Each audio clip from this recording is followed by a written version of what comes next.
దేవుని నామమునకు మహిమ కలుగునుగాక. ప్రభువునందు ప్రియులారా, మీ అందరికీ మన ప్రభువు రక్షకుడునైన క్రీస్తు యేసు పరిశుద్ధ నామంలో శుభములు.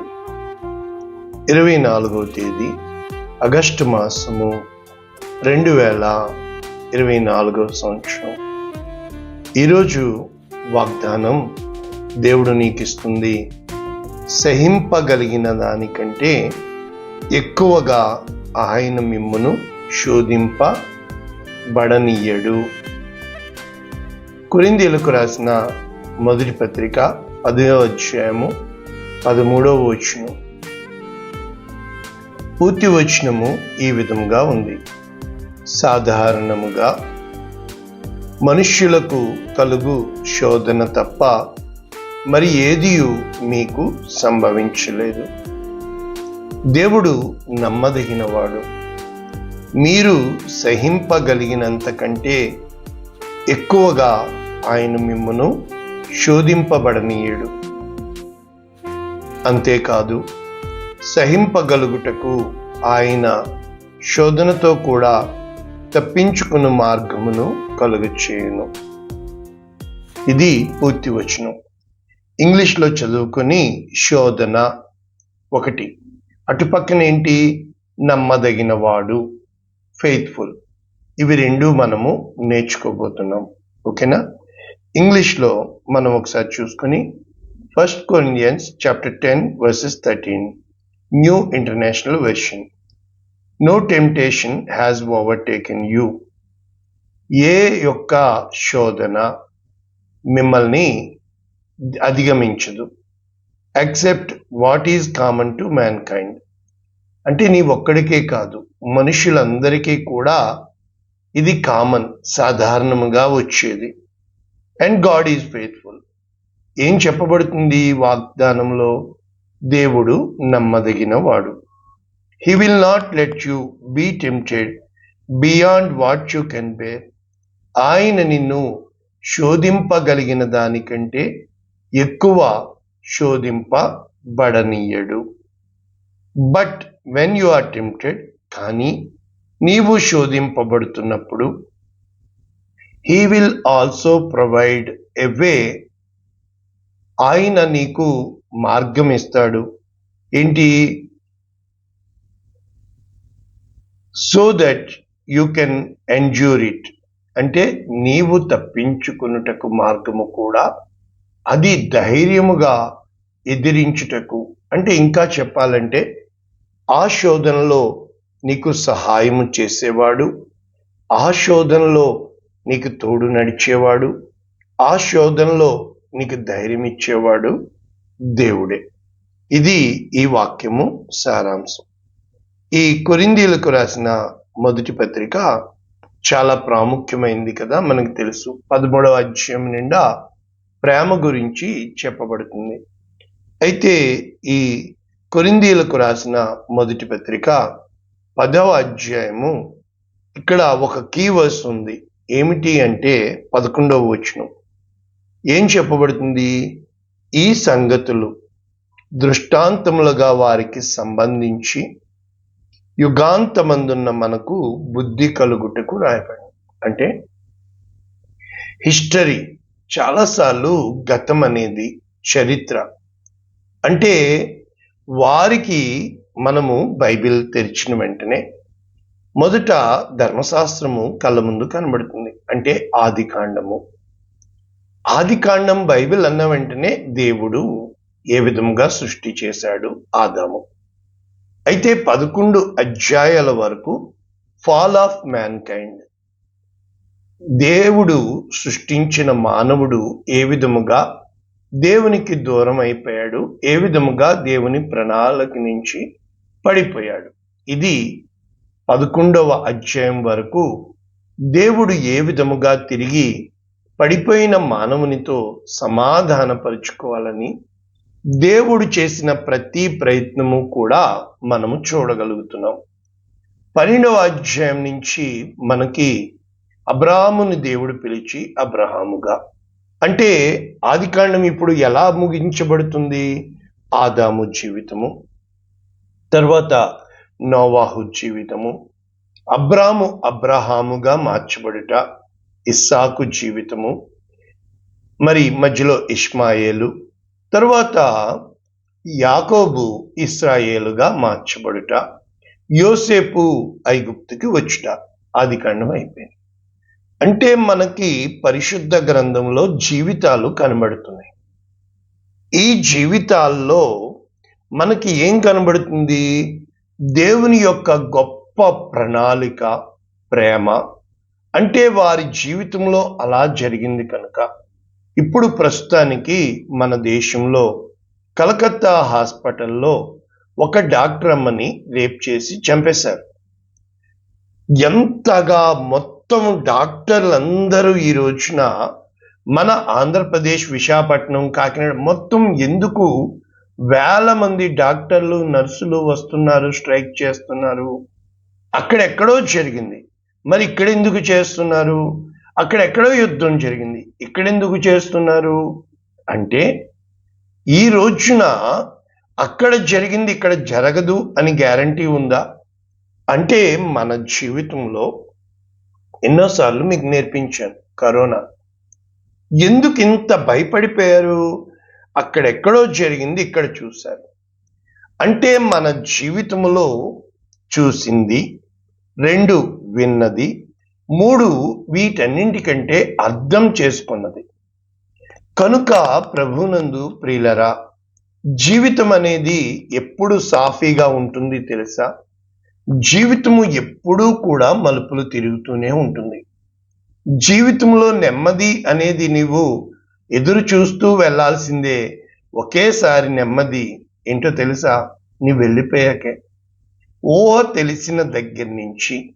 అందుకనే ఈరోజు మనము నేర్చుకుంటుంది ఏమిటి? వాక్యము. ఈ సంగతులు దృష్టాంతములుగా వారికి సంబంధించి. ఇక్కడ ఏమంటున్నాడు? మీరు సనగకుడి, కొందరు సనిగి శోధింపకయుందుము. అంటే ప్రభువుని శోధించడం వలన సర్పముల వలన నశించిపోయి. అంటే ఈ అధ్యాయం అంతా కూడా శోధన. శోధన అంటే టెస్టింగ్, టెంప్టింగ్. టెంప్టింగ్ అంటే ఏంటంటే నేను మీకు చెప్తానే ఒక్క మాటలో అర్థమయ్యేటట్టు. ఇప్పుడు యూట్యూబ్ పెడతాం కదా, వాక్యం వింటున్నాం కదా, నీవు వింటున్నా చూస్తున్న వాక్యము కంటే నీ పక్కన ఇంకొకటి నిన్ను ఆకర్షిస్తూ ఉంటుంది. ఇదే టెంప్టేషన్. మనలో వాళ్ళు చెప్పారనమాట, అది మనల్ని ఎప్పుడు ఏం చేస్తూ ఉంటుంది? మనము ఎక్కడున్నామో అక్కడ ఉంచక ఏదో, చూసారా, ఇదే ఆకర్షణ. అంటే ఏదో అంటే మనకు తెలిసిన దాని వలన మనము స్థిరముగా ఉంటాము. అయితే తెలుసుకోవాలనే ప్రయత్నంలో చేతులు కాలేకే కదా. పెద్దవాళ్ళ మాట ఎందుకు వినాలి అని అంటే, ఒరే బాబా మాకు బాగా కాలనీ అని చెప్పి, చెద్దన్న మూటని కాదు. అంటే మన ముందు ఉన్న వారికి, అంటే జ్ఞానుల హృదయము ఎక్కడుంటుందంట? విలపించు వారి దగ్గర. ఈ మూర్ఖుల హృదయం ఎక్కడుంటుందంట? సంతోషించు వారి మధ్య. చాలాసార్లు పాట వింటాం కదా, ఈ పాట మనకి మామూలుగా విన్నప్పుడు పాట వింటాం. అయితే దుఃఖంలో ఉన్నప్పుడు ఆ పాటలో ఉన్న ప్రతి మాట మనము అబ్జర్వ్ చేస్తాం. ఎగ్జాంపుల్కి ఏం చెప్పడానికి ప్రయత్నం చేస్తున్నాను? ఈరోజు చాలా అద్భుతమైన వాక్యం. ఇక్కడ 3 సెంటెన్స్లు మనం చూస్తున్నాం. మొదట పూర్తిగా చదువుదాం. కొరింథీయులకు రాసిన మొదటి పత్రిక 10వ అధ్యాయం 13వ వచనం. సాధారణముగా మనుష్యులకు కలుగు శోధన తప్ప మరి ఏది మీకు సంభవించలేదు. ఎంత లైట్గా తీసేసుకునేటట్టు ఈ వాక్యం చెప్పబడుతుంది అని అంటే, it is common to everyone. ఇప్పుడు కువైట్ వచ్చాం కదా, అకామా అనేది అందరికీ కామన్. మెడికల్ టెస్ట్ అనేది అందరికీ కామన్. ఈ మెడికల్ టెస్ట్లో బ్లడ్ టెస్ట్, ఎక్స్రే అనేది కామన్. అంటే ఇక్కడ నువ్వేమి చేయలేవు. ఉదాహరణకి ఒక ఆయన చెప్తూ అంటాడు, ఇప్పుడు నా కుమారుడు చాలా ఎత్తుగా ఉన్నాడు, చాలా దృఢంగా ఉన్నాడు, కారు చాలా బాగా నడుపుతాడు, రైట్? అయినప్పటికీ అతని వయసు ఎంత? 12 సంవత్సరాలే. ఇప్పుడు కార్ డ్రైవింగ్ లైసెన్స్ ఇవ్వాలంటే ఎన్ని సంవత్సరాలు కావాలి? 18 సంవత్సరాలు, రైట్? అయితే ఇది రూల్ ఎందుకు పెట్టారు? 18 ఇయర్స్ అనేది కారు డ్రైవింగ్ చేయడానికి. కానీ ఈ అబ్బాయి 18 సంవత్సరాలు వాడిగా కనబడుతున్నప్పటికీ కువైట్కి 21 సంవత్సరాలు ఉంటేనే నీకు వీసా పుడుతుంది.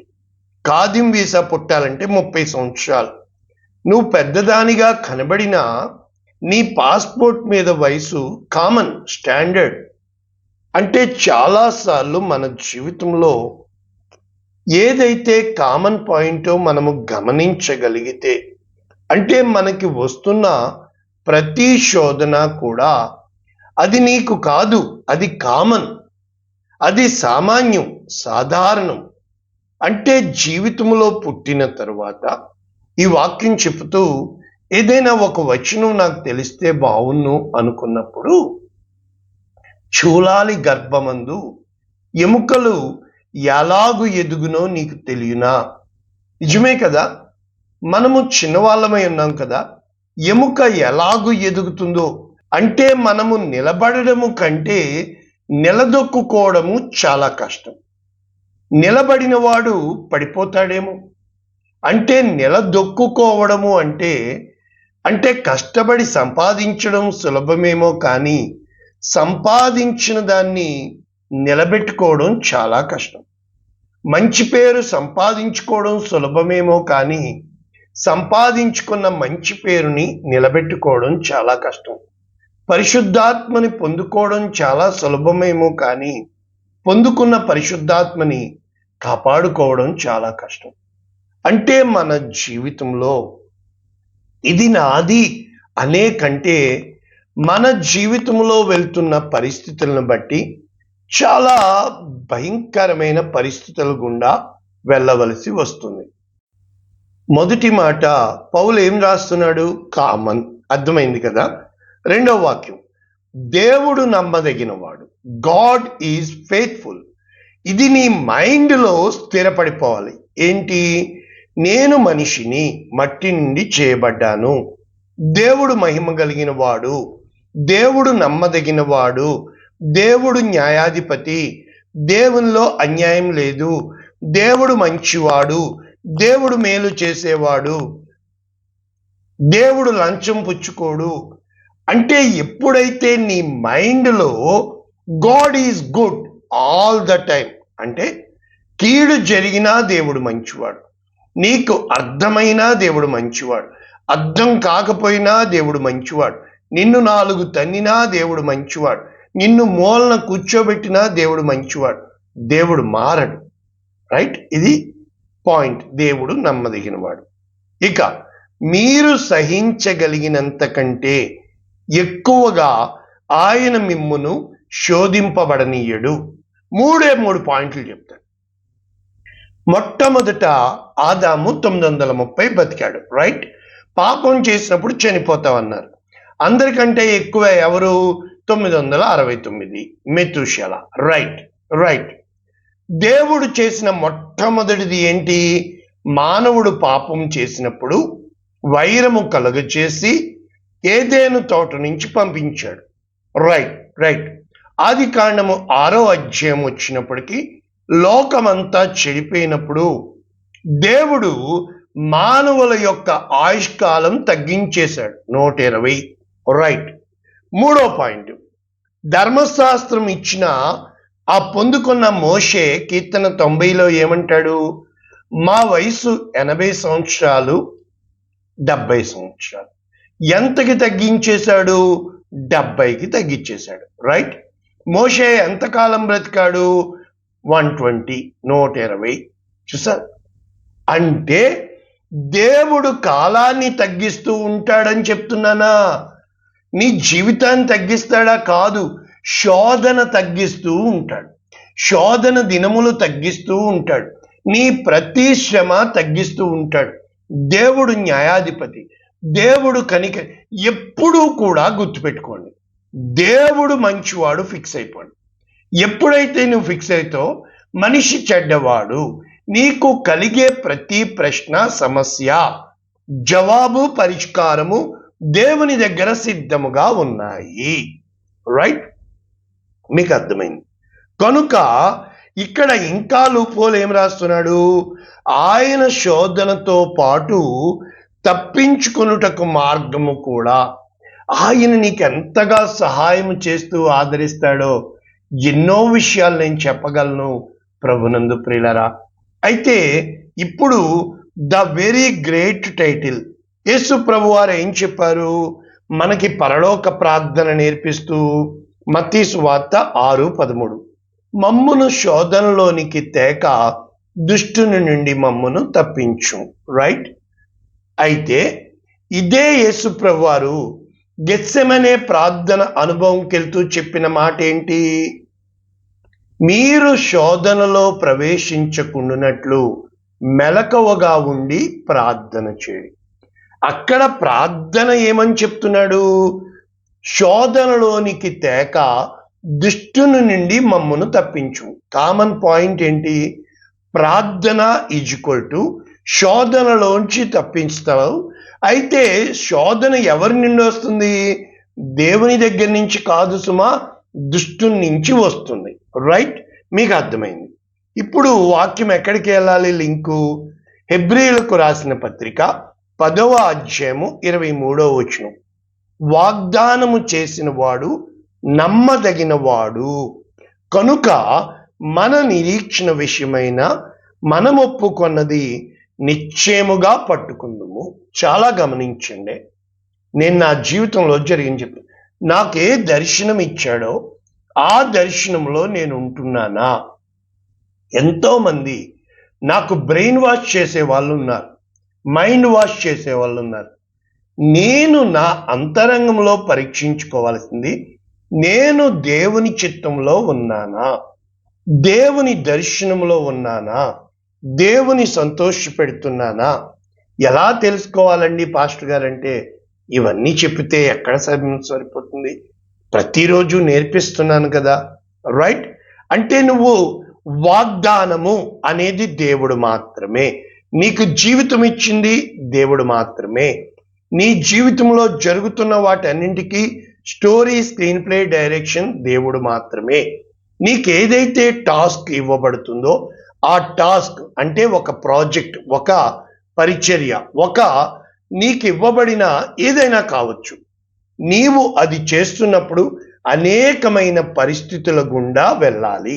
ఉదాహరణకి ఇల్లు కట్టువాడు, ఒకటి బండ మీద కట్టినవాడు, ఇసుక మీద కట్టినవాడు. ఇసుక మీద కట్టినవాడు త్వరగా కడతాడు. అయితే తుఫాన్లు, వరదలు, ఇవి శోధనలు, అది ఊడిపోతుంది. మరి బండ మీద కట్టినవాడు తుఫాన్లు, శోధనలు. మనము శోధనకి తట్టుకోలేము. పరిష్కారం ఏం వెతుకుతాము?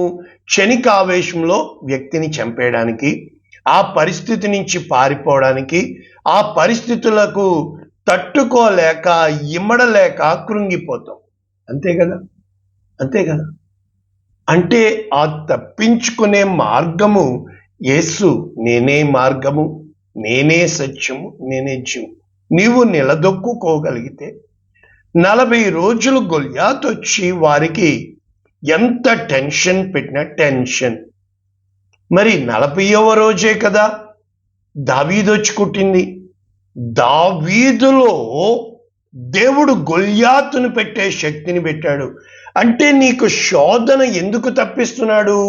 నీలో నుండి నీ ఎదుట ఉన్న గొల్యాతుని పడగొట్టే దావీదుల్ని తీయడానికి, నీలో నుండి లక్షల మంది సైన్యము వచ్చిన వన్ మ్యాన్ షో గిద్యోనుని తీయడానికి.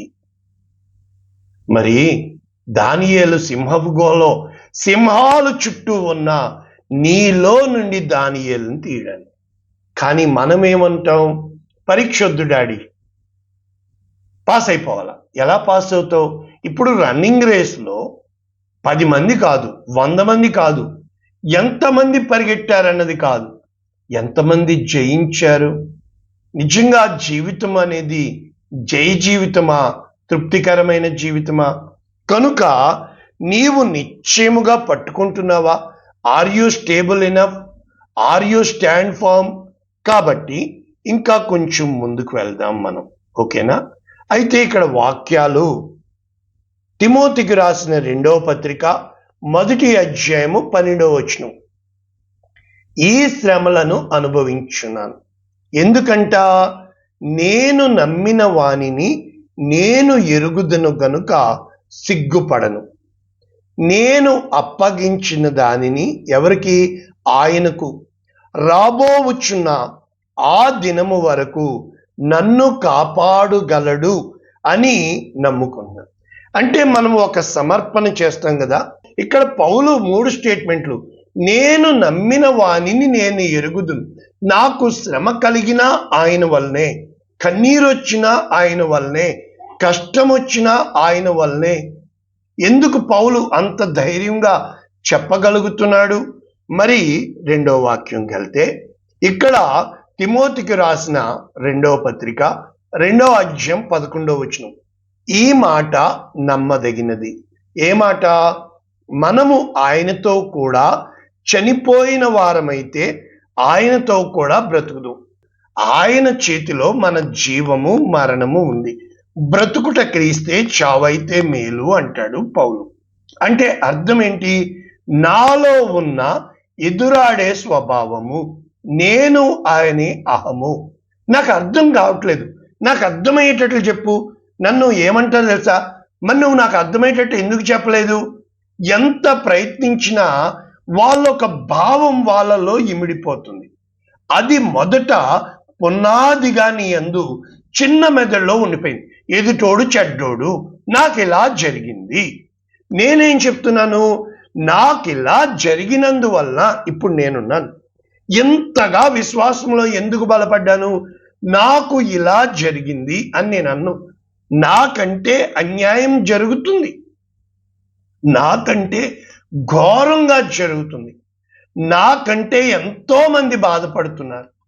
మీకు అర్థమవుతుందా? మరి నన్ను ఇంకా సజీవ లెక్కలో ఉంచాడుగా దేవుడు. ఇక్కడ పౌలు ఏం చేస్తున్నాడంటే, మనము నమ్మదగిన వారము కాకపోయినా ఆయన నమ్మదగిన వాడు.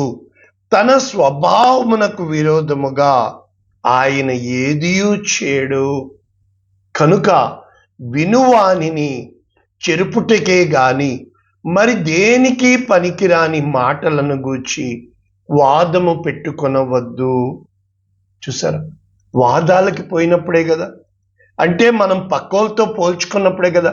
ద్వితీయోపదేశకాండము 8వ అధ్యాయం 1వ వచనం. మీరు బ్రతికి అభివృద్ధి పొంది యెహోవా మీ పితరులతో వాగ్దానము చేసిన దేశమునకు పోయి. ఏమంటున్నాడు? నీవు ఆయన ఆజ్ఞలను గైకొందువో లేదో నిన్ను శోధించి, నీవు దేవుల్లో ఉన్నావో లేదో టెస్ట్కి పెట్టాలి కదా. నీ హృదయములో ఉన్నది అంతయు తెలుసుకొనుటకు నేను ఎన్నిసార్లు కుమిలిపోతాను తెలుసా? బూడిదలో పోసిన పన్నీర్ అయిపోయింది. ఇంతసేపు అర్థమయ్యేటట్టు చెప్పానే, వీళ్ళు నాశనమే చూస్తున్నారే. ఒక కోట్ చెప్పనా? నీ కన్ను పాజిటివ్గా చూసిందనుకో, చూసిందంతా పాజిటివ్. అదేంటో చూసిన అందరిలో దరిద్రమే కనబడుతుంది. ఆడు చెడ్డోడే, నేను మంచోడినే. కమాన్యా, ఆడు చెడ్డోడైతే మరి నేనెవరిని? ఏ చూపుతో చూస్తున్నాను? ఎదుటి వాళ్ళలో మంచి ఎందుకు చూడలేకపోతున్నాను కదా. రెండవది, నీ నోరు ఎప్పుడైతే మంచిగా మాట్లాడడానికి, ఎదుటి వారితో మంచి, when your mouth is positive, ఊరంతా నీతో స్నేహం చేయడానికి ఇష్టపడతారు. ఎప్పుడైతే నీ కన్ను పాజిటివో ఊరంతా నీకు మంచిగానే కనబడుతుంది. చూసారా? అంటే దేవుడు న్యాయాధిపతిగా, దేవుడే కదా నిన్ను పెట్టింది వారి మధ్యలో. ఇప్పుడు బురదలోనే కదా తామర పువ్వును పెట్టింది.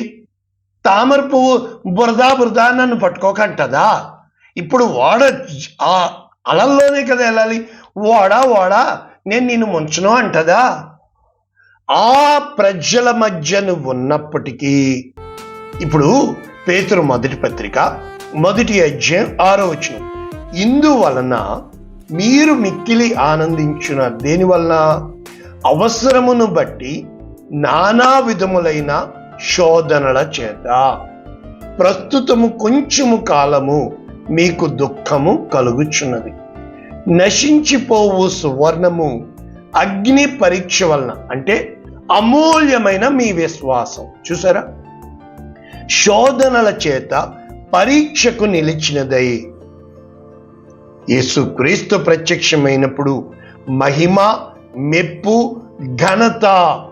మరి ఆలోచించండి, ఇప్పుడు నాకు ఇవ్వబడిన ఒకరోజు బాగా కృంగిపోయి దేవుణ్ణి నిలదీస్తే వచ్చిన జవాబు ఏంటో తెలుసా? నేను నిన్ను పుటము వేసి వెండిని వేసినట్లు కాదు, ఇబ్బంది కొలిమిలో నిన్ను పరీక్షించదు. నీవు స్టేబుల్గా ఉండాలి, నీవు పిలిచిన పిలుపుకి నమ్మకంగా ఉండాలి, నీ గోల్ స్థిరంగా ఉండాలి. నీ లోపల నీవు ఉంటావు. నీ బాధ నీకే తెలుస్తుంది, నీ కష్టం నీకే తెలుస్తుంది, నీ ఇష్టం నీకే తెలుస్తుంది, నీ సంతోషం నీకే తెలుస్తుంది, నువ్వు తీసుకుంటున్న నిర్ణయం నీకే తెలుస్తుంది. కనుక శోధన అనకండి. ప్రతి విషయంలో కూడా కొండ కింద నుంచి చూస్తే ఎత్తుగా అంటుంది, కొండెక్కి చూస్తే కొండ నీ కాలు కింద ఉంటుంది. దేవుడు ఈ వాక్యమును మన వినికిడిలో దీవించునుగాక. ఆమేన్. ప్రార్థన చేద్దాం. పరిశుద్ధుడా, ప్రేమ కలిగిన తండ్రి, కృప కలిగిన దేవా, నాకు వచ్చిన శోధనలోంచి నన్ను తప్పించే దేవుడవు, నన్ను విడిపించే ఒక యోసేపును విడిపించావు. ఈ కథంతా చెప్తే ఒక దానియేలును విడిపించావు, ఒక దావీదును విడిపించావు, ఒక మోషేను విడిపించావు. నీ కృప కలిగిన హస్తాలకి మా జీవితాలు సమర్పించుకుంటూ వాక్యం వింటున్న వారిని దీవిస్తూ యేసునామమున దీవిస్తున్నాము తండ్రి. ఆమేన్. God bless you all. దేవుడు మిమ్మల్ని దీవించును గాక. ఆమేన్, ఆమేన్, ఆమేన్.